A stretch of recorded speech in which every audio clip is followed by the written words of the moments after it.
இப்போ நிறைய அம்பேத்கர் தத்துவங்கள் நிறைந்த படங்களா வருது. அதை பத்தி என்ன நினைக்கிறீங்க? மாரி செல்வராஜ், வெற்றிமாறன், பா ரஞ்சித் இவர்கள்லாம் வந்த பிறகு அம்பேத்கர் இயக்கமா இந்த படங்கள்லாம் வெளியில தெரிய ஆரம்பிச்சு. ரஞ்சித், வெற்றிமாறன், மாரி செல்வராஜ் இவர்கள் தான் ஒடுக்கப்பட்டோர் அரசியலை முன்னெடுத்த இளைஞர்கள். இவங்க தான் திராவிட இயக்கங்கள் வந்த பிறகுதான் பெரியார் இயக்க கருத்துக்களோடு திரைப்படம் அது திராவிட இயக்கத்தினுடைய பாதிப்பு. பார்ப்பனர்கள் ஆதிக்கம் வந்த பிறகு பெரியார் இயக்க கருத்துக்களே இல்லாமல் போச்சு. ஒவ்வொரு காலகட்டத்திலையும் ஒவ்வொரு கம்யூனிஸ்டா, பெரியாரிசா, இப்போ அம்பேத்கர். தலித் இளைஞர்களுக்கு மத்தியில் அம்பேத்கரிசம் ஒரு பெரிய புரட்சியை ஏற்படுத்தியிருக்கு. ஒரு தேசிய தலைவர், குறிப்பிட்ட ஒரு சமூகத்துக்கு தலைவரா ஆயிட்டாரோ. தாழ்த்தப்பட்ட மக்களுக்காக, ஒடுக்கப்பட்ட மக்களுக்காக தன்னுடைய அத்தனை படிப்பையும் அத்தனை அறிவையும் பயன்படுத்தினார். அதனால சனாதனவாதிகள் அவர் என்ன பண்ணிட்டான், இவன் ஒடுக்கப்பட்ட மக்களுடைய தலைவர். இந்தியா என்பது சனாதன அடிப்படையிலான சமூக கட்டமைப்பு. எப்போ சனாதனம் வருதுன்னா சேர சோழ பாண்டியர்களுடைய அழிவுக்கு பிறகு சனாதனம் என்ற சாதிய பார்ப்பனர்கள் பூத்துறாங்க. சனாதனங்கிற நெருப்பு அணைக்க முடியாமல் அதிலே பொசுங்கி அவரும் போயிட்டார். அவருடைய மரணமே மர்ம மரணம். முதல்ல 2 லட்சம் பேரை புத்தமத்து கூட்டிட்டு போறாரு, 10 லட்சம் பேரை புத்தமத்து கூட்டிட்டு போயிட்டார். கூட்டிட்டு போய் ஆரம்பிச்ச அதுல இருந்து 56வது நாள் விஷம் வைத்து கொல்லப்பட்டார். இந்து மதத்துக்கு சனாதனத்துக்கு எதிராக யார் போராடுகிறார்களோ அவருடைய மரணம் பூரா மர்ம மரணமாவே இருக்கு. இந்த படம் வந்த பிறகுதான் நீங்க தலித் அரசியல் ஒரு பெரிய எழுச்சியா மாறி. அம்பேத்கர் அரசியல தலித் அரசியல் கூட துடுக்க கூடாது. தலித் அரசியல் ஒரு பெரிய ஆதிக்க சக்தியாக மாறினது எப்பன்னு கேட்டீங்கன்னா திருமாவளவன் அரசியல் பண்ண பிறகுதான். பெரியார் சொல்றாருமா, ஏய் என்ன கொல்ல போறீங்க, என்னுடைய பாடி சுடுகாட்டுக்கு போறதுக்குள்ள நிறைய உங்க பாடி சுடுகாட்டுக்கு வந்துருங்க மிரட்டதுனால விட்டுட்டானு. பம்பாயில ஒரு அம்பேத்கரிஸ்ட் வர்றாரு, ஒரு பெரிய ஆல்பத்தை கொண்டு வர்றாரு. ரஜினி அதை 1 மணி நேரம் உத்து பார்க்கிறார். என்ன காரணம்னா அம்பேத்கருடைய படை தளபதியா ரஜினியுடைய தாய் மாமா இருக்கு.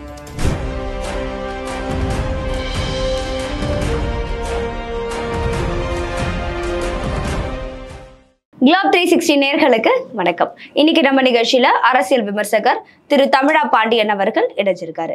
வணக்கம் சார். வணக்கம் சார். தமிழ் சினிமாவை பொறுத்த வரைக்கும் நிறைய தத்துவங்கள் நிறைந்த படங்கள் வந்திருக்கு. நான் 3 விதமா உங்ககிட்ட ஒரு கேள்வி கேட்குறேன் சார். பெரியாரிசம், கம்யூனிசம், அம்பேத்கரிசம். பெரியாரிசம்னா என்ன? தமிழ் சினிமாவில் முதல்ல இந்த பெண் வன்கொடுமை, பெண்களுக்கு கல்வி, இந்த மாதிரியான விஷயங்கள்லாம் வந்துட்டு இருந்துச்சு. அதுக்கப்புறமா கம்யூனிசம் சார்ந்த படங்கள், இப்போ நிறைய அம்பேத்கர் தத்துவங்கள் நிறைந்த படங்களாக வருது. அதை பற்றி என்ன நினைக்கிறீங்க? முதல்ல இந்த 3க்கும் உள்ள வித்தியாசம் என்ன சார்? பெரியார் இயக்கம் என்பது திராவிட இயக்கங்கள் வந்த பிறகுதான் பெரியார் இயக்க கருத்துக்களோடு திரைப்படம் அது இந்த திராவிட இயக்கத்தினுடைய பாதிப்பு. Okay sir. பாட்டாகட்டும் படமாகட்டும் இது ஒரு காலகட்டம். அதற்கு பிறகு அது அந்த உணர்வுள்ளவர்கள் இல்லை. இதில் பார்ப்பனர்கள் ஆதிக்கம் வந்த பிறகு பெரியார் இயக்க கருத்துக்களே இல்லாமல் போச்சு. அதாவது நடுத்தர வர்க்கம், மேட்டுக்குடி வர்க்கத்தினுடைய வரலாறுகள், பாலச்சந்தர், ஸ்ரீதர் இவர்கள் எல்லாமே நகரவாசிகளுடைய வாழ்க்கை தான் படமாக்குவார். ஏன்னா இவர்களுக்கு தெரிந்ததே நகரவாசிகள் கல்ச்சர் தான். உதாரணத்துக்கு இந்த அரங்கேற்றம்னு ஒரு படம் வந்தது. நீங்கள் பிரமிளா, கமலஹாசன் 2 பேரும் நடித்தது. ஒரு சென்னையில் வசிக்கக்கூடிய ஒரு நடுத்தர வர்க்க குடும்பத்தில் இருக்கக்கூடிய மூத்த பெண், அவளுக்கு தான் எல்லா சுமையும் வந்துடுது. நகரத்தில் என்ன கேட்டிங்கன்னா வேலைக்கு, ப்ரைவேட் வேலைக்கு போகல, அரசு வேலைக்கு போகல. நீங்கள் கிராமங்களில் அப்படி இல்லை, ஒன்று விவசாய கூலி தான். அப்போ பாலச்சந்தர், ஸ்ரீதர் போன்றவர்களெல்லாம்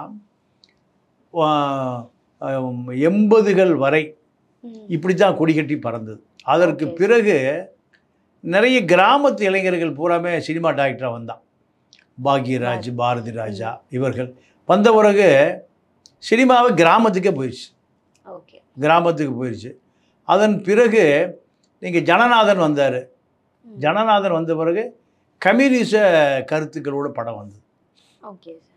அதன் பிறகு ஜனநாதனுக்கு பிறகு நீங்கள் மாரி செல்வராஜ், வெற்றிமாறன், பா ரஞ்சித்து, கார்த்திக் இவர்களாம் வந்த பிறகு அம்பேத்கர் இயக்கமாக இந்த படங்கள்லாம் வெளியில் தெரிய ஆரம்பிச்சது. இது இப்படி இப்போ ஒவ்வொரு காலகட்டத்திலையும் ஒவ்வொரு கம்யூனிசம், பெரியாரிசம், இப்போ அம்பேத்கரிசம். இப்போ தலித் இளைஞர்களுக்கு மத்தியில் அம்பேத்கரிசம் ஒரு பெரிய மறுமலர்ச்சி புரட்சியை ஏற்படுத்தியிருக்கு. அது அப்படி ஏற்படுத்தியதனுடைய விளைவு தான் தலித் மக்களுடைய வாழ்க்கையை படமாக்குற இயக்குநர்கள் சென்னையிலேருந்து தலித் சமூகத்திலேருந்தே வர்றாங்க. அந்த சமூகத்திலேருந்தே அவங்கள சார்ந்த திரைப்படங்கள் எடுக்க வராங்க. அதுல ஒரு குறிப்பா நான் கேட்க விரும்புறது சார், அம்பேத்கர் ஒரு தேசிய தலைவர், கான்ஸ்டிடியூஷனை ஏற்றினாரு. நம்ம இந்த அளவுக்கு இப்போ ஒரு இடஒதுக்கீடை பத்தியோ இல்ல ஒரு ரிசர்வேஷன் பத்தி நம்ம பேசுறதுக்கு எல்லாத்துக்குமே அம்பேத்கர் அவர்கள் தான் காரணம். ஸோ அப்படி இருக்கும் போது ஒரு குறிப்பிட்ட ஒரு சமூகத்துக்கு தலைவரா ஆயிட்டாரோ? இது ஒரு நல்ல கேள்வி அம்மா. இது ஒரு ஆழமான விவாதிக்கப்பட வேண்டிய விஷயம். ஏன்னா அம்பேத்கரை சேரிகளில் தான் அம்பேத்கருடைய சிலை வைக்கப்படுது. என்ன காரணம்னா, இந்தியா என்பது சனாதன அடிப்படையிலான சமூக கட்டமைப்பு. இது எப்போ நடந்ததுன்னா ஒரு 1000 வருடத்துக்கு உள்ளே நடந்தது தான். 1000 வருடங்களுக்கு முன்பு தமிழனுக்கு சாதியே கிடையாது. ஒரே சாதி தமிழ் சாதி தான். அதாவது சுதந்திரத்திற்கு முன்பே. சுதந்திரம்லாம் இல்லாமல் நான் 1000 வருஷத்துக்கு போயிட்டேன். 1000 வருஷத்துக்கு சுதந்திரம் என்ன 1947 தான் கிடைச்சிது. அதாவது நீங்கள் 1000 வருஷத்தை எப்படி பிரிக்கணும்னா, தமிழர்கள் ஆட்சி பண்ணால் இந்த உலகத்தையே, நான் உலகம்னு சொல்லுவது உலகம்தான். அதாவது உலகத்திலேயே பெரிய படை நடத்தியவன் யாருன்னு கேட்டிங்கன்னா நெப்போலியன். நீங்கள் ஐரோப்பாவில் நெப்போலியனுடைய படையே அதிகபட்சம் 1,00,000 பேர் தான் இருந்திருக்கான் மொத்தமாகவே. ரெண்டாவது பெரிய படை நடத்திய உலகத்தில் அலெக்சாண்டர், அவனுடைய படையே 1,00,000 தான் இருந்திருக்கு. எல்லாமே ஐரோப்பா பக்கம்தான், இப்போ வேறு நாடுகளே கிடையாது. ஆஸ்திரேலியாவே கண்டுபிடிக்கல, அமெரிக்கா கண்டுபிடிக்கல, அமெரிக்கா 2 கண்டமும் கண்டுபிடிக்கல. இருந்தது 3 கண்டம் தான், ஆசியா, ஐரோப்பா, ஆப்பிரிக்கா. 3 கண்டம் தான். 3 கண்டங்களிலுமே நீங்கள் 3 கண்டத்தையும் கட்டி ஆண்டவன் யாருன்னு கேட்டிங்கன்னா ராஜராஜ சோழன். 1000 வருடங்களுக்கு முன்பு ஒரு தமிழர். அவனுடைய படையில் 5 லட்சம் படை வீரர்கள் இருந்திருக்கான். 5 லட்சம் படை வீரர்கள் இருந்திருக்கான். இதில் 2 லட்சம் பேர் கடல் போர்லேயே 10 வருஷம் கழிச்சிருக்கான். அதான் ராஜராஜ சோழனுடைய மகன் ராஜேந்திர சோழன். கங்கை கொண்டான், கடாரம் கொண்டான். நீங்கள் இப்படி நம்ம வரலாறு படிக்கிறோம்ல, அப்போது படை நடத்தி தரை வழியாகவும் போயிருக்கான், கடல் வழியாகவும் போயிருக்கான். நீங்கள் அமெரிக்காவை 4 சுற்றி வந்திருக்கான். அமெரிக்காவை 4 சுற்றி வந்திருக்கான். அப்போது இந்த கலாச்சாரம் எப்போ சனாதனம் வருதுன்னா, சேர சோழ பாண்டியருடைய அழிவுக்கு பிறகு நீங்கள் 4ஆவது பிரிச்சுக்கணும். அதாவது கஜினிகள், அதாவது இல்லை இல்லை 2வது தான் முகலாயர்கள். முதல்ல பூராமல் கஜினிகள், 2வது ஒல்லாந்தர்லாம் வர்றான், 3வது விஜயநகர பேரரசு. விஜயநகர பேரரசுக்கு பிறகு முகலாயர்கள், முகலாயருக்கு பிறகு ஆங்கிலேயர்கள். நீங்கள் இந்த 250 வருஷமாக 1000 வருஷம் இந்த இனம் அழிஞ்சு போனதுக்கான அடையாளம். இந்த இனம் அழிந்து போனதுக்கான அடையாளம், அடையாளத்தை இழந்ததுக்கான அடையாளம் எப்படின்னு கேட்டிங்கன்னா 1000 வருஷம்தான். 1000த்தை நீங்கள் 4ஆக பிரிச்சுக்கணும். ஒரு 250 வருஷம் பிந்தி 250 வருஷம் ஆங்கிலேயர்கள் ஆண்டுறான். ஆங்கிலேய யார்கிட்ட அதிகாரத்தை பிடுங்குறான்? முகலாயர்கிட்ட பிடுங்குறான். முகலாயர் யார்கிட்ட பிடுங்குறான்? விஜயநகர பேரரசிட்ட பிடுங்குறான். விஜயநகர பேரரசு வர்றதுக்கு முந்தி யார் இருந்தா? இங்கே பூராமே கஜினிகள், அதாவது ஒட்டாவார் பேரரசுன்னு சொல்லுவோம்ல, அவர்கள் தான். கஜினி போகும்போது 17 முறை படையெடுத்தார் சொல்கிறோம்ல, துக்ளக் ஆட்சி, முகமது பின் துக்ளக்கு. அப்போது இதற்கு பிறகு தான் இவர்களிடம் சனாதனம் என்ற சாதிய பார்ப்பனர்கள் புகுத்துறான். இவனை அடிமைப்படுத்தணும்னு முடிவு பண்ணுறான். போராடி ஜெயிக்க முடியாது. அதனால் சனாதனம் இந்த சமூகத்தை பிரிக்கிறதுக்கு ஜாதியை கையில் எடுக்கிறான். இதுதான் இந்த இன சிதறண்டு போனதுக்கான அடையாளம். இதை அம்பேத்கர் கண்டுபிடிக்கிறாரு. கண்டுபிடிச்சி தான் இந்த மக்களை ஒற்றுமைப்படுத்துவதற்கு சனாதனத்தை ஒழிக்கணும். அதனால தான் அவர் என்ன பண்ணுறாரு? இந்துவாக பிறந்து விட்டேன், இந்துவாக சாக விரும்பலையா, புத்த மதத்துக்கு போகிறார். புத்த மதம் தமிழர் மதம். அது எத்தனை ஆண்டு கால மதம்? 4000 ஆண்டு கால மதம்.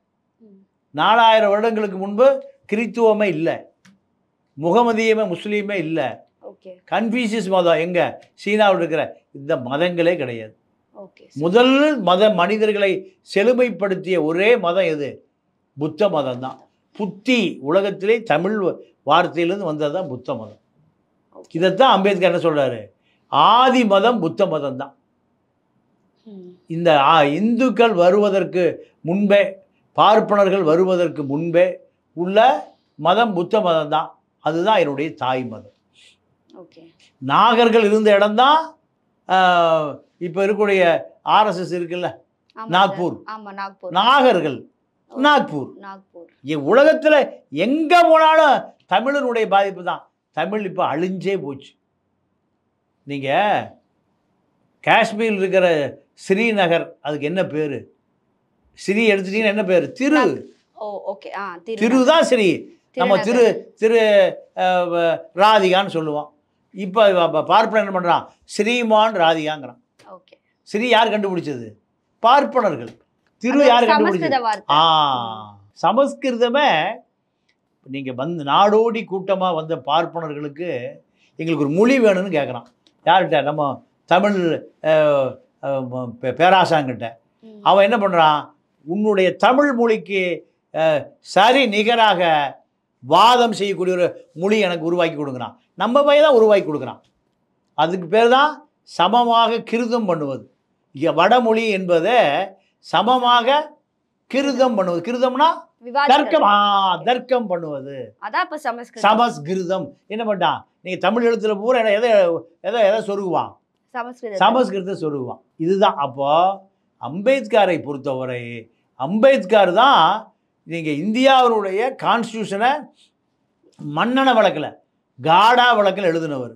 ஆனால் இந்த சனாதனங்கிற நெருப்பு அணைக்க முடியாமல் அதிலே பொசுங்கி அவரும் போயிட்டார். இதுதான். அப்போ இதை தாழ்த்தப்பட்ட மக்களுக்காக, ஒடுக்கப்பட்ட மக்களுக்காக, ஷெட்யூல் ட்ரைப்ஸ் மக்களுக்காக தன்னுடைய அத்தனை படிப்பையும் அத்தனை அறிவையும் பயன்படுத்தினார். அதனால சனாதனவாதிகள் அவர் என்ன பண்ணிட்டான்?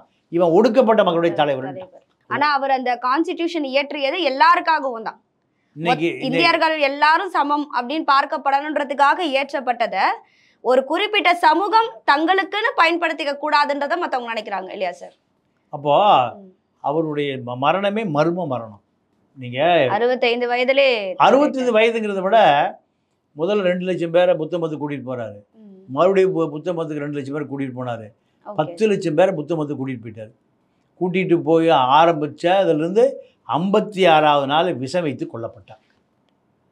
நீங்கள் அவர் மனைவி சவிதா அம்பேத்கர் போய் பார்லிமெண்ட்டில் என் புருஷனை கொண்டு விட்டீங்கடா, சதி பண்ணி விசாரணை பண்ணுங்கிறாங்களே, விசாரிக்கப்படவே இல்லையே, அவருடைய போஸ்ட்மார்ட்டம் பண்ணப்படவே இல்லையே.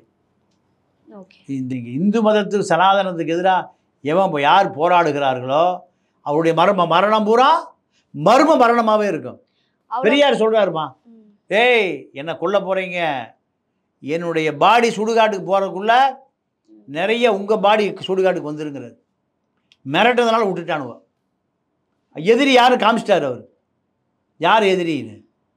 பாம்பையும் பார்ப்பனரையும் பார்த்தா முதல்ல அடிங்கடா அப்படின்னு அடையாளம் காமிச்சிட்டாரு. அப்போ இவருடைய சாவுக்கு அவர் தான் காரணங்கிறத தெளிவாக சொன்ன பிறகு தான் ஒரு 95 வயது வரை வாழ முடிஞ்சது. அம்பேத்கர் அப்படி சொல்ல முடியல. ஏன்? நீங்கள் எதிரியை நேரடியாக அடையாளம் காட்ட அவர் விரும்பலை. எதிரி யார் மக்களுக்கு சொன்னார், எதிரி யாருன்னு மக்களுக்கு சொன்னார்.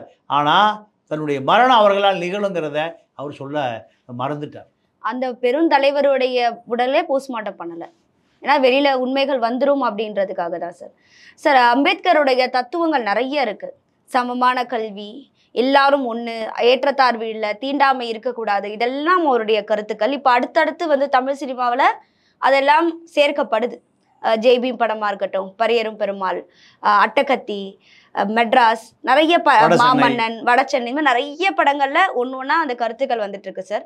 பட் இதில் நான் ரொம்ப முக்கியமாக கேட்கணுன்ற நினைக்கிற விஷயம் என்னன்னா, அம்பேத்கருடைய படங்களோ இல்லை அவருடைய தத்துவங்கள் நிறைந்த படங்கள் வந்து வந்தால் தென் மாவட்டங்களில் ரிலீஸ் பண்ண விட மாட்டாங்க, தேட்டருக்கு கொடுக்க மாட்டாங்க, ஒரு கலவரம் வரும். குறிப்பாக மதுரை, காரைக்குடி இந்த மாதிரி இடங்கள்ல அந்த படங்களை பயன்படுத்துகிற திரைப்படங்களை ரிலீஸ் பண்ண விட மாட்டாங்க அப்படிங்கிறாங்களா? அது உண்மையா? இல்லை, உண்மைதான். ஏன்னா இப்போ மாமன்னன் படம் ரிலீஸ் ஆகும்போது நீங்கள் அந்த டைரக்டர் சொன்னார், நான் சின்ன வயதில் சேரியில் இருக்கும்போது நீங்கள் ஒரு பாட்டு பாடும், அந்த பாட்டுடைய பாதிப்பால் தான் நான் சமூக அழுத்தம் காரணமாக தான் சினிமாவுக்கு வந்தேன் அப்படின்னாரு. இப்போ அந்த பாட்டு என்னென்னா, தேவர் காலடி மண்ணே போற்றி பாடடி பொண்ணே. அந்த பாட்டை என்ன பண்ணுவாங்க, சேரி பக்கம் திருப்பி வச்சுருவாங்க, சேரி பக்கம் திருப்பி வச்சுருவாங்க. இதுதான் என்னை இந்த திரைப்படத்துறைக்கு கூட்டி கொண்டு வந்ததுன்னார் மாரி செல்வராஜ். இப்போ இந்த பாதிப்பு நீங்கள் இன்னும் இருக்கு. ஏன்னா மாணவர்கள் பள்ளிக்கூடத்துக்கு சாதி அடையாளத்தை அடையாளப்படுத்துகிற கயிறு கட்டிட்டு வர்றான். நான் மேல் ஜாதி, நான் கட்டளையிடக்கூடிய இடத்துல இருக்கேன், நீ வந்து ஒடுக்கப்பட்டவன். நீங்கள் ஒரு மாணவனை விஜய் கூட கூப்பிட்டு பரிசெல்லாம் கொடுத்தாரு நாங்குநேரியில். அந்த மாணவனை சின்னதுரை பள்ளிக்கூடத்துக்கு அறுவாள் சாதி வந்து வெட்டுது. இப்போது இந்த வடசென்னை படம் வந்தது. வடசென்னையில் தலித் மக்கள் எப்படி வாழ்கிறார்கள், இது அப்படியே சொன்ன படம். அதாவது படம் வந்து கம்யூனிசத்தை பெரிய அளவில் சொல்லுச்சு. அதே போல் நீங்கள் 2012 அட்டகத்தி படம் அம்பேத்கரை பெரிய அளவில் மக்கள்கிட்ட கொண்டு போய் சேர்த்தவர் நீங்கள் ரஞ்சித். அப்போ இதில் இந்த படத்தை விஜயகுமாரான ஸ்டுடியோ கிரீன் தான் அந்த படத்தை வெளியிடுறாங்க.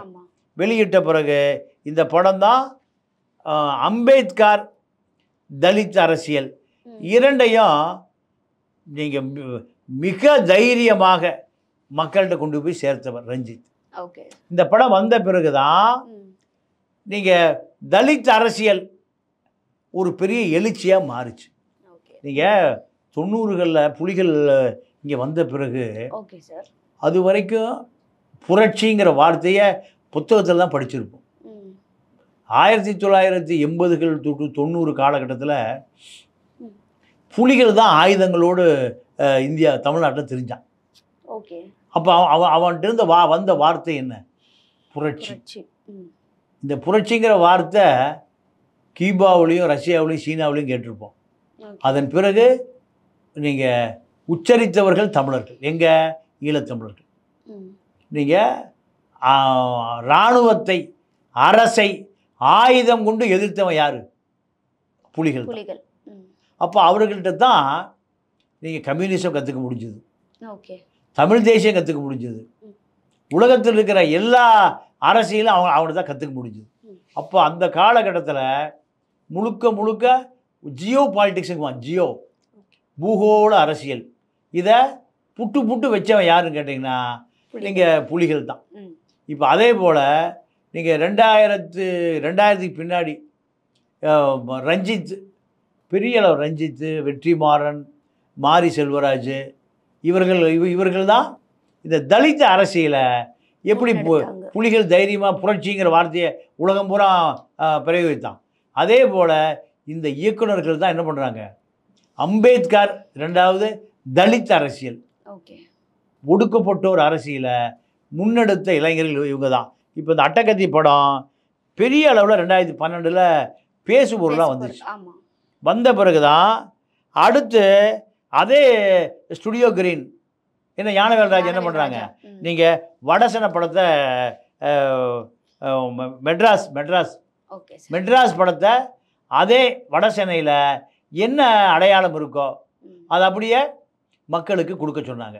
ஆனால் அந்த படம் வந்த பிறகு நிறையா போராட்டம் என்னென்னா, நீங்கள் அம்பேத்கர் அரசியலை தலித் அரசியலுக்குள்ளே சுருக்கக்கூடாது. அம்பேத்கரை இப்போ எல்லா பக்கமும் சேரிகளில் தான் அவருடைய சிலை இருக்குது. அதை தாண்டி அனைத்து இடங்களையும் அம்பேத்கரை கொண்டு போகணும். இது இந்த சினிமா வந்த பிறகு தான் அம்பேத்கர் சேரிக்குள்ளேயே போகலை. நீங்கள் இப்போது தலித் அரசியல் ஒரு பெரிய ஆதிக்க சக்தியாக மாறினது எப்போன்னு கேட்டிங்கன்னா திருமாவளவன் அரசியல் பண்ண பிறகு தான். அதற்கு முன்பு நீங்கள் தலித்துக்கான அரசியலே இல்லை. தலித்துக்கான அரசியலே இல்லையா, இல்லை இருந்தும் அவங்க வெளியில் தெரியலையா? இல்லை, நீங்கள் காங்கிரஸில் இளைய பெருமாள் இருந்தார். Okay sir. இப்படி பல பேர் இருந்தாங்க. இருந்தாலுமே திருமாவளவன் வந்த பிறகு தான் நீங்கள் இந்த தலித் அரசியலுக்கான அங்கீகாரம் கிடைக்குது. அவர் வெளியில் தெரிய ஆரம்பிச்சார். எப்போ நீங்கள் 95க்கு பின்னாடி, என்ன சொன்னால் 2000க்கு பின்னாடி. Okay sir. நீங்கள் இன்றைக்கி ஒரு 4 எம்எல்ஏ 2 எம்பி இருக்காங்கன்னா இது வந்த பிறகு தான் இந்த வசனம் பொது மேடைகளில் ஒலிக்க ஆரம்பிச்சுது. அடங்க மறு, அத்து மீறு, திருப்பி அடி, திமிரி எழு. இதை தனி மனிதன் சொன்னால் அது பெரிய குற்றமாக இருக்கும். ஒரு சமூகமே சொல்லுது. ஒரு சமூகமே சொல்லும்போது தான் இது சட்டமாகுது. நீங்கள் கிராமத்தில் சொல்லுவான் 10 பேர் போனால் டிமாண்டு, 1000 பேர் போனால் கமாண்டு. ஐயோ இதான் பார்த்து செய்யுங்கயா, தாசில்தார்ட்டையோ ஆர்டிஓட்டையோ கலெக்டர்டையோ டிஆர்டியோ. பல 1000 பேர் போனால் ஐயோ செஞ்சுதான் ஆகணும், செஞ்சால் தான் வெளியே போவோம். இந்த சக்தியை ஒருங்கிணைத்தது தலித் எழுச்சி புரட்சின்னு சொன்னால அது திருமாவளவனுக்கு சொந்தமானதான். நீங்கள் அதுக்கு முன்பு மலைச்சாமின்னு ஒருத்தர் தான் மதுரையில் மட்டும் இந்த இயக்கத்தை பண்ணிட்டு இருந்தார், விடுதலை சிறுத்தைகள் தலித் பேந்தர். அதன் பிறகு இது சினிமாவாக இவ்வளவு தைரியமாக வருவதற்கு யார் போட்ட விதை? அப்போது 2வது படம் வருது. இந்த படத்தில் வந்து கோபி நயினார் கதை ஏன் கதைங்கிறாரு. யாருக்கு, நம்ம ரஞ்சித்துக்கும் கோபி நயினாருக்கும் சண்டை வருது. இந்த கதை என்னுடைய கதை அப்படின்னு. இது ஒரு பெரிய விஷயம். ஆனால் அந்த படம் பெரிய ஹிட். அதில் வந்து வன்மம் இல்லை. எங்களுக்கு வாழ்வதற்கு வழி விடுறான்னு கேட்குறாரு. வன்மம் என்பது நீங்கள் வன்முறையை தூண்டுவதா வன்மம். இது வந்து நீங்கள் இந்த அட்டகத்தி, மெட்ராஸு இந்த 2 படமே எங்களை ஒடுக்காதீங்க, வாழ்வதற்கான வழியை அடைக்காதீங்க, இதுதான். அதன் பிறகு நீங்கள் கபாலி வருது ரஜினியை வச்சு.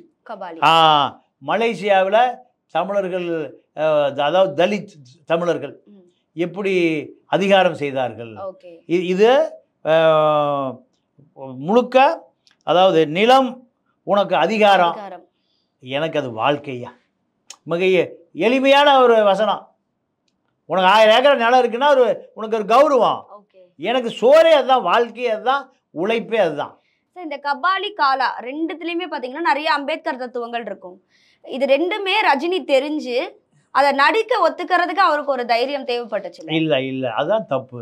நான் பல இடங்களில் பதிவு பண்ணியிருக்கேன், மக்கள்கிட்ட போய் சேரல.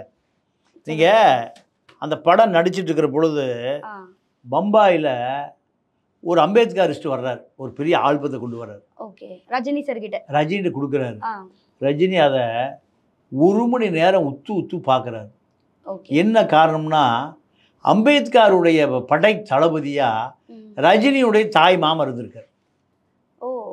இது நான் முதலே பதிவு பண்ண மக்கள் போய் சேரல. Okay sir. காலா படம் நான் நடந்த ஷூட்டிங்கில் ஒரு வயதான ஒரு முதியவர் வர்றாரு, ரஜினியை பார்க்குறாரு. அவர் சிவாஜிராவ் கெய்க்வாட் தானே அவர் பேர்? ஆமாம். மராட்டி தானே? ஆமாம் ஆமாம் சார். மராட்டி மகார். அவர் ஒரு தலித்து. ரஜினி சார் தலித்துமா? எங்க உரிமைகள் தான் என்னோட சுயநலம். எங்க ஜனங்க ஒன்றும் ஆடுங்க இல்லை, யார் வேணும்னாலும் பலி கொடுக்கறதுக்கு. அதாவது நீங்கள் எப்பவுமே வசதிகளும் அதிகாரங்களும் வாய்ப்புகளும் வந்தால் நீங்கள் எங்கள் அந்த பார்ப்பன கும்பலை என்ன பண்ணோம், அப்படியே கபலீகரம் பண்ணிடு. அப்படியே கபலீகரம். அதில் ரஜினி ஒருவர். அப்போது ரஞ்சித்திட்ட கொண்டு வந்து ரஞ்சித்திட்ட கூப்பிட்டு சொல்கிறாரு, எங்கள் மாமா அம்பேத்கருடைய படை தளபதி. அப்போது ரஜினி யார்? அவரும் ஒரு அம்பேத்கரிஸ்ட் தான். மாமா அம்பேத்கருடைய தளபதினா இவர் யாராக இருக்க முடியும்? மருமக. அப்போ எதுக்கு அந்த படத்தில் நடிக்க தயங்குறாரு? அப்போ இந்த உண்மை தெரிஞ்சும் இவ்வளோ நாள் ரஜினி சார் சொல்லாமல் இருக்காரு. அதுதான் உண்மை. அதான் இப்போ பல பேர் தங்களுடைய அடையாளத்தை மறைத்து கொள்ளுகிறாங்க. இப்போது இளையராஜா இருக்கார். இளையராஜா இந்த அடையாளத்தை சொல்லுவதே இல்லை. நீங்கள் அரங்க குணசேகரன்னு பாண்டிச்சேரியில் ஓவியக் கல்லூரி பேராசிரியர், பெரிய நிறைய அம்பேத்கர் பாடல்கள், தலித் பாடல்கள் உலக்கு அவர் தான் சிருஷ்டி. அவர் தான் பல பாடல்கள். அந்த அப்போ அவர் போய் ஒரு விழா எடுக்கணும்னு கூப்பிடுறாரு. யாரை? ரஜினி. 25 வருஷத்துக்கு முந்தி. நீ இந்த ஒடுக்கப்பட்ட சமூகத்திலேருந்து நீ ஒரு பெரிய சாதனையாளனாக மாறி இருக்க, உனக்கு ஒரு பெரிய விழா எடுக்கணும் கூப்பிடுறாரு. இளையராஜா என்ன சொல்கிறாரு, இனிமேல் இந்த என்ன இந்த சாதிக்குள்ளே கொண்டு போய் என்னை அடையாளப்படுத்துவதாக இருந்தால் என் வீட்டு வாசப்படிக்க வராதுன்ட்டார். என்ன நினைக்கிறாரு அவர்? நீங்கள் பெரியார் தான் சொல்லுவார், 4 பேர் தன்னுடைய அடையாளத்தை மாற்றிக்குவாங்குவார். மக்களுக்கு உண்மையாக இருக்க மாட்டான், மக்களுக்கு எதிராக இருப்பாங்குவார். படித்தவன், பணக்காரன், பதவிக்காரன் 4வது பார்ப்பான். 4 பேரும் இந்த மக்களுக்கு. நீங்கள் இப்போ பணக்காரன், இளையராஜா பணக்காரன், பணம் வந்துருச்சா, அந்த பழைய அடையாளத்தை மறந்துட்டாரு. பதவிக்காரன், பதவி வந்துட்டாலும் அதே தான். பணக்காரன் பதவிக்காரன் பார்ப்பான். அடுத்து படித்தவன். இவன் 4 பேர் தன்னுடைய அடையாளத்தை மாற்றிக்குவான். அப்போ இதை அந்த காலா படம் எடுக்கும்போது ரஜினியே அங்கே இருக்கக்கூடிய அந்த சமூக ஆட்கள், பம்பாயில் அவங்க அந்த மகான் அத்தனை பேர் வந்து ரஜினியை பாராட்டுறாங்க, ரஜினியை சீராட்டுகிறார்கள். ரஜினி இந்த அடையாளத்தை அப்போ தான் தன்னோடு இருக்கக்கூடிய அத்தனை பேருக்கும் இந்த வரலாறு சொல்கிறார். அப்போது இதில் ரஜினி பயப்பட வேண்டிய, அச்சப்பட வேண்டிய தேவை இல்லை. இதுதான் அங்கே நடந்தது. 2வது இன்னொரு விஷயம் என்னென்னா, ரஜினியை பொறுத்த வரைக்கும் இந்த காலா கபாலி 2 படமே ஓடலை. அந்த அளவுக்கு எதிர்பார்த்த. என்ன காரணம்னா, நீங்கள் அதான் இப்போ ரஞ்சித் வந்து அட்டகத்தி, மெட்ராஸ் 2 ஓடிச்சு. 2ல் என்ன பண்ணாருன்னா, 2 சமூகங்களையும், அதாவது நம்ம பாவனா அவர்களை ஒடுக்கி வச்சுருந்தோம், மற்ற சமூகத்தையும் அதை நீங்கள் இப்போ பரியேறும் பெருமாள் மாரி செல்வராஜ் எடுத்தார், பெரிய ஹிட்டு. ஏன் நீங்கள் எப்பவுமே நீங்கள் மேட்டுக்குடி சமூகம்னு ஒரு சமூகம் இருக்குது, அதிகார மையமாக இருக்குது. அவர்களை எதிர்த்து போராடுவது ஒரு வகை மரபு. 2வது அவர்களை நீங்கள் எப்படி இந்த சமூகத்துக்குள்ளே கொண்டு வரணும். நீங்கள் அதுக்கு ஒரே ஒரு உதாரணம் என்னென்னா, வியட்நாம் 25 ஆண்டு காலம் யுத்தம் நடந்த ஒரு பூமி. அந்த யுத்தத்தை யார் பண்ணா? அமெரிக்கா. அந்த அமெரிக்கா அங்கே உலகத்தில் தயார் செய்கிற அணு ஆயுதங்களை தவிர அணுகுண்டை தவிர எல்லாத்தையும் இப்போ டெஸ்ட் பண்ணான் எங்க வியட்நாமில். ஒரு தலைமுறையை நீங்கள் துப்பாக்கி ரவையோடு வாழ்ந்து நீங்கள் பெண்கள் வயலில் வேலை செய்யும்போது தோளில் என்ன இருக்கும்? துப்பாக்கி இருக்கும். மடியில் தொட்டில் கட்டி குழந்தை இருக்கும், மேலே என்ன இருக்கும்? துப்பாக்கி. இப்படி தான் வியட்நாம். ஆனால் வியட்நாமை கட்டுக்குள்ளே கொண்டே வர முடியல. கொண்டு வர முடியாதனுடைய விளைவு என்னாச்சுன்னா, அமெரிக்க தேர்தலில் வியட்நாம் தான் பேசு பொருளாக மாறுது. வீட்டுக்கு ஒருத்தனை கொண்டு போய் அங்கே இழந்துட்டோம். எங்கே? வியட்நாமில். இந்த தேர்தல் வியட்நாமிலிருந்து அமெரிக்க படை வெளியேறி. நீங்கள் இதை ஆதரித்தால் எனக்கு ஓட்டு போடுங்க, இல்லை அமெரிக்கா படை போய் வியட்நாமை கட்டுக்குள்ள வச்சிருக்கோன்னு நினைச்சீங்கன்னா அவனுக்கு ஓட்டு போடுங்க. மக்கள் பூரா என்ன பண்ணான்? வியட்நாம் விடுதலை கொடுத்துரு, நம்ம பசங்களை பூரா கூட்டு வந்துட்டான். அப்போ வியட்நாம் விடுதலை யார்கிட்ட இருந்தது? அமெரிக்க மக்கள்கிட்ட இருந்தது. அமெரிக்காட்டு இல்லை, அமெரிக்க மக்கள். அமெரிக்கா அரசு வேறு, மக்கள் வேறு. மக்கள் உலகம் பூரா தான் இருக்கான். மக்கள் உலகம் பூரா தான் இருக்கான். நீங்கள் இப்போ இந்து முஸ்லீம் சண்டைங்கிறோம். நீங்கள் முஸ்லீம் சிறுபான்மை இனத்தை ஒட்டுமொத்த பெரும்பான்மை இந்துக்களாக போய் சண்டை பிடிக்கிறான். ஆர்எஸ்எஸ்காரன் போய் சண்டை பிடிக்கிறான். பிஜேபிக்காரன் போய் சண்டை பிடிக்கிறான். அப்போ அது ஒழுக்க இந்துக்களாயிருமா? எத்தனையோ இப்போ நம்மளாம் இந்து தான், நம்ம போய் முஸ்லீம் கூட வன்மமாக பார்க்குறோம். இல்லை, பள்ளிவாசல் வழியாக மத்தால் அடிச்சுட்டு போனுங்கிறோம், பள்ளிவாசல் வழியாக கோஷம் போட்டு போனுங்கிறோம். இல்லை, இந்து முஸ்லீம் சண்டை வந்துன்னா நம்ம முஸ்லீம் பக்கம் நிற்கிறோம். ஏன்? அவன் சிறுபான்மை மக்கள், அவனுக்கு பாதுகாப்பு கொடுக்கணும். அப்போ இதுதான் இப்போ இந்த 2 படங்களும், அட்டகத்தி, மெட்ராஸு, பல பரியேறும் பெருமாள் போன்ற படங்கள்லாம் அந்த சமூகத்தை சிந்திக்க வச்சுது. இந்த கபாலியும் காலாவும் நீங்கள் வன்முறையை தூண்டுச்சு. அதனால நீங்கள் தலித் மக்கள் மட்டுமே படம் பார்த்தா வெற்றி பெறாது, எல்லாரும். அதுதான் நீங்கள் அம்பேத்கர் எல்லா மக்களுக்குமான தலைவராக கொண்டு போயிருக்கணும். அது போகலை, அது ஒரு பெரிய சதி நடந்தது. ஆனால் நீங்கள் பெரியாரை எல்லா சமூகத்துக்குமான ஆட்களாக அவரையும் கொண்டு போகல.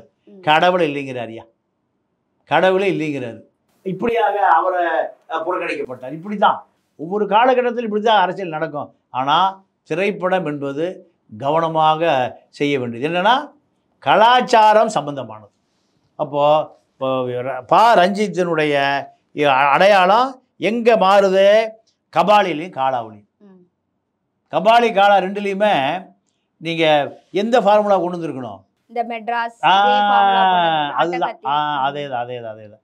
அதே போல் இன்னொரு விஷயம் என்ன நடந்துன்னு கேட்டிங்கன்னா, மாரி செல்வராஜ் பரியேறும் பெருமாளுக்கு பிறகு நீங்கள் கர்ணன் படம் எடுக்கிறாரு தனுஷை வச்சு. இது உதயநிதி வடிவில் எடுத்த படம் மாமன்னன்மே. உதயநிதி நடிக்கிறதுக்கு அதுக்கு நிறைய அரசியல் காரணங்கள் இருக்கு அப்படிதானே சார் சொல்லப்பட்டுச்சு? இல்லை, அதாவது அவரை பொறுத்த வரைக்கும் அது ஒரு சினிமாவாக தான் பார்த்தார். அதை ஒரு இதே மாதிரி நெஞ்சுக்கு நீதினு ஒரு படம் வந்தது சார், அதே உதயநிதி தான். அதே மாதிரி அதுலயும் வந்துட்டு தலித் பெண்ணை வந்து பாலியல் பலாத்காரம் செஞ்சு கொன்னுடுவாங்க, அதாவது உயர் ஜாதியை சேர்ந்தவர்கள். ஸோ அதுலயுமே உதயநிதி வந்து பாத்தீங்கன்னா அந்த பாலியல் தொல்லை பண்ணி கொலை பண்ணவங்களை கண்டுபிடிச்சு தண்டனை வாங்கி கொடுப்பார். ஸோ இந்த மாதிரி வந்து அவருக்கு அரசியலுக்கு இந்த மாதிரி படங்கள்லாம் தேவைப்பட்டதோ? ஆமாம். அது அவருக்கு நீங்கள் ஒரு அரசியல் ரீதியாக ஒரு பக்குவப்பட்ட ஒரு மனிதனாக காமிக்க வேண்டிய தேவை வந்தது. அதனால தான் இதை காமிச்சாங்க. இப்போ இந்த படம் வந்த எது அசுரன் படம் வந்த பிறகு நீங்கள் ராமதாஸுக்கும் ஸ்டாலினுக்கும் ஒரு பெரிய முரண்பாடு வந்துருச்சு. பஞ்சமி அதாவது பஞ்சமி நிலம், அதான் அந்த படத்துடைய கதை. அறிவாலயமே பஞ்சமி நிலத்தில் இருக்கு. ராமதாஸ் நிறைய பஞ்சமி நிலங்களை ராமதாஸ் ஆட்கள் வச்சிருக்காங்க. இது ஸ்டாலின். அப்போ இது ஒரு பெரிய விவாதத்தை ஏற்படுத்தக்கூடிய கருவி எது? இந்த சினிமா. இதை வெற்றிமாறன் வந்து அப்போ அந்த வார்த்தையை கேர்ஃபுல்லாக தான் வச்சிருக்காரு. ஆமாம். அப்போ சில படங்கள் ஒரு பெரிய விவாத பொருளாக மாற்றி மக்கள்கிட்ட ஒரு பெரிய ஒரு மாற்றத்தை உண்டு மாற்றத்தை, பண்ணும். okay. சரி, இப்போ நீங்க வெற்றிமாறன், மாரி செல்வராஜ், ரஞ்சித் இவங்க 3 பேரை பத்தியும் டீடைலா எக்ஸ்பிளைன் பண்ணீங்க. இவங்க 3 பேருமே ஆம்ஸ்ட்ராங் ஒரு மரணத்தில் வந்திருந்தாங்க. ஆமா ஆமா ஆமா. இப்போ இதுல இருந்து அவங்க வந்து சினிமாவை இல்லாம அவங்களுடைய வாழ்க்கையிலயும் அவங்க சொல்ல வர்றது அம்பேத்கர் தத்துவங்கள். ஆமா, நீங்க அதாவது எனக்கு தெரிஞ்சு ரத்னம்னு ஒரு கேரக்டர், அவர் வந்து கொங்கு வேளாள கவுண்டர். Okay sir. நீங்க அவரை போல ஒரு அம்பேத்கரிஸ்டை நான் சந்திச்சதே இல்லை. அவர் என்ன சமூகம்? கொங்கு வேளாள கவுண்டரு. ஓகே. அவரை போல ஒரு அம்பேத்கரிஸ்டை நான் சந்திச்சதே இல்லை. திண்ணியத்தில் போய் வழக்கு போட்டார். இந்த மலம் திங்க சொல்லி நீங்கள் அந்த ஒடுக்கப்பட்ட சாதியை மேல் சாதி தண்டித்த வழக்கில் கோர்ட்டில் பல போராட்டங்களை நடத்தியவர் ரத்னம்.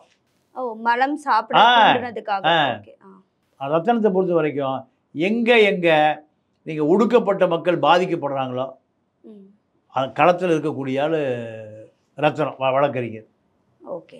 என்ன காரணம்னா, அம்பேத்கரை முழுமையாக நான் உள்வாங்கி கொண்ட காரணத்தினால, அம்பேத்கர் யாருன்னு தெரிஞ்ச காரணத்தினால, அம்பேத்கரை ஒரு தலித் தலைவராக பார்க்கக்கூடாது, அவர் இந்தியாவுக்கான பொது தலைவர்.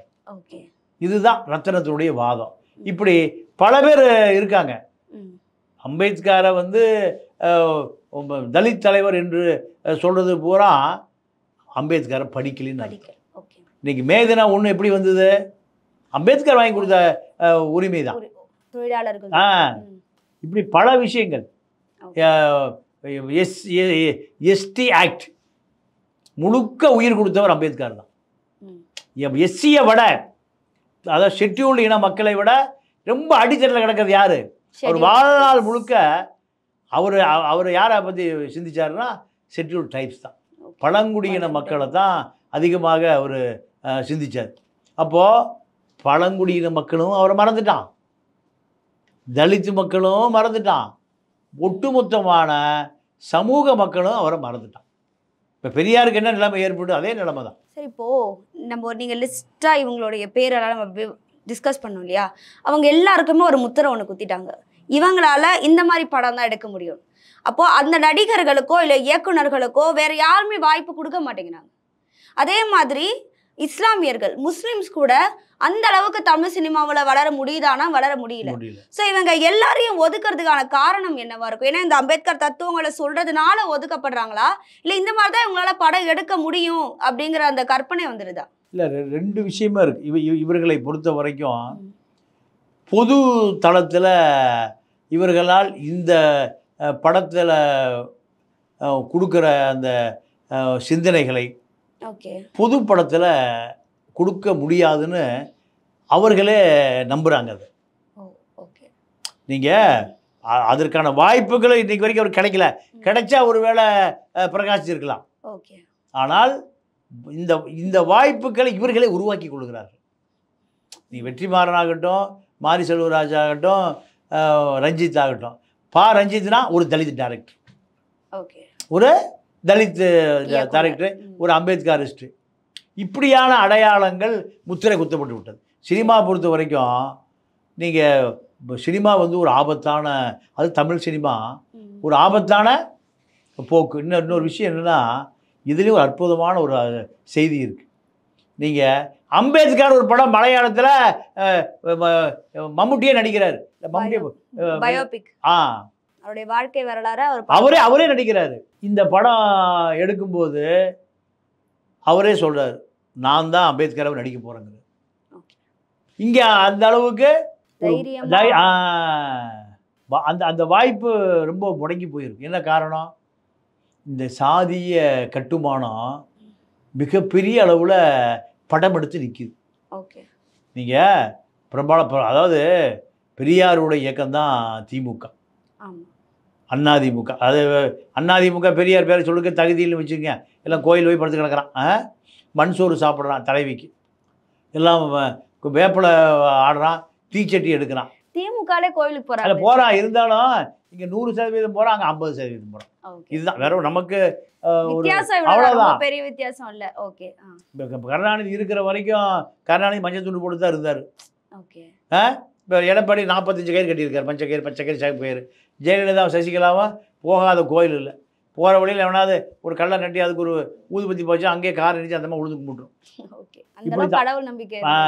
அப்போது இவ்வளோ விஷயங்களில் ஒரு அதிசயம் என்னென்னா, பெரியாரை பொறுத்தவரை முழுக்க கடவுளை ஏன் எதிர்க்கிறாருன்னா, கடவுள் பேரில் தான் இந்த சனாதனம் உயிரோடு இருக்கு. அதனால தான் நான் சனாதனத்தை எதிர்க்கிறேங்கிறார். பெரியார் அம்பேத்கர் 2 பேருமே சந்தித்து பெரியாரை வந்து அம்பேத்கர் புத்த மதத்துக்கு வாயா போயிடலான்னு கூப்பிடுறாரு. நீ இந்த இந்து மதத்தோடு கிடந்து போராடிட்டு இருக்க, நீ வழிகாட்டு, நான் வடக்க நான் தெற்க நீ, நம்ம 2 பேரும் இப்போ இந்த பயலை ஒழிச்சிருவோம். எந்த பயலுல? இந்து மத பயல் ஒழி. இதை கூப்பிடும்போது பெரியார் சொல்கிறாரு, நான் வெளியே போயிட்டு நான் மொத்தம் வெளியேற்றிடுவான், நான் உள்ளே இருந்தேதாயா போராடணும், நான் உள்ளே இருந்தே தான் போராடணும்.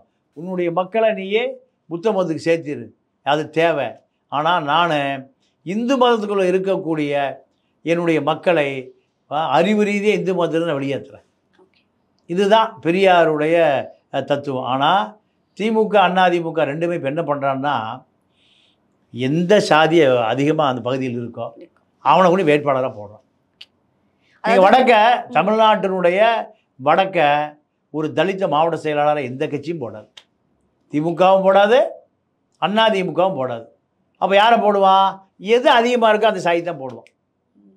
தெற்க நீங்கள் தேவேந்திர குல வேளாளர்கள் அடர்த்தியாக இருக்காங்க, திருநெல்வேலி பக்கம், திருநெல்வேலி தூத்துக்குடி எல்லாம் இருக்காங்க. ஆனால் மாவட்ட செயலாளராக திமுக அதிமுக 2 பேரும் ஒரு தேவேந்திர குல வேளாளர் மாவட்ட செயலாளராக போட்டு நீங்கள் அரசியல் பண்ண முடியுமா? பண்ணுறதில்லை. பெரியாரை அடியுட்டி வந்த இந்த அரசியல் கட்சிகளை செயலிக்கும் போது ரஞ்சித்தும் மாரி செல்வராஜும் என்ன பண்ண முடியும்? இந்த திராவிட இயக்க கல்ச்சரு ஒரு மிகப்பெரிய ஒரு மோசடி கல்ச்சராக மாறிப்போச்சு. பெரியாரை வைத்துக்கொண்டு பெரியார் கொள்கைக்கு விரோதமான அரசியல் தான் போகுது. மூட நம்பிக்கைக்கு எதிராக பேசினாரு, பெண் கல்விகளுக்கு ஆதரவு வச்சு பேசினாரு. ஆனால் எதுவுமே இப்போ அது நடக்கிறது இல்லை. இவர்களுக்கு வாக்கு வங்கி அரசியலாக மாறி போச்சு.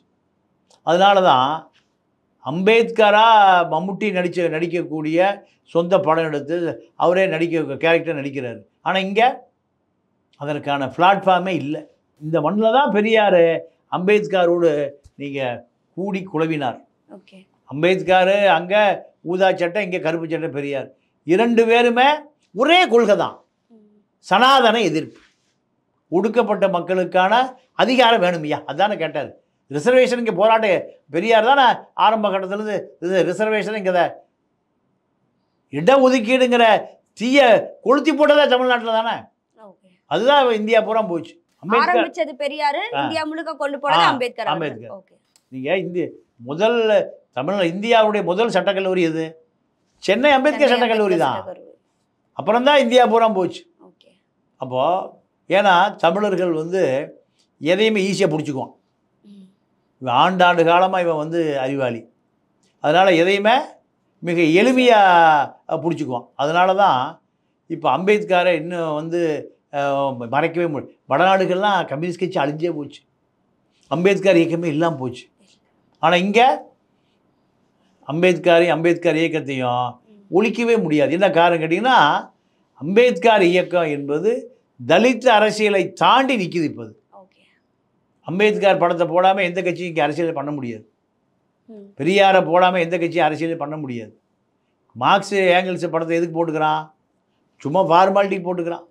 யாரும் கம்யூனிஸ்ட் கொள்கையை இது ஒரு உயர்ந்த கொள்கை அதன் அடிப்படையில் போட்டுக்கிறானே தவிர, கம்யூனிஸ்ட் படியோ பெரியார் இயக்கப்படியோ அம்பேத்கர் இயக்கப்படியோ சிந்தனைப்படியோ வெகுஜன மக்கள் இருந்து பிரித்து எடுத்துட்டான். சரி, ஆக்சுவலாக எல்லா தலைவர்களுமே காமராஜர், பெரியார், அம்பேத்கர் இவங்களோட படங்களை 3மே கரெக்டாக யூஸ் பண்ணிடுறாங்க, எல்லாருமே யூஸ் பண்ணுறாங்க.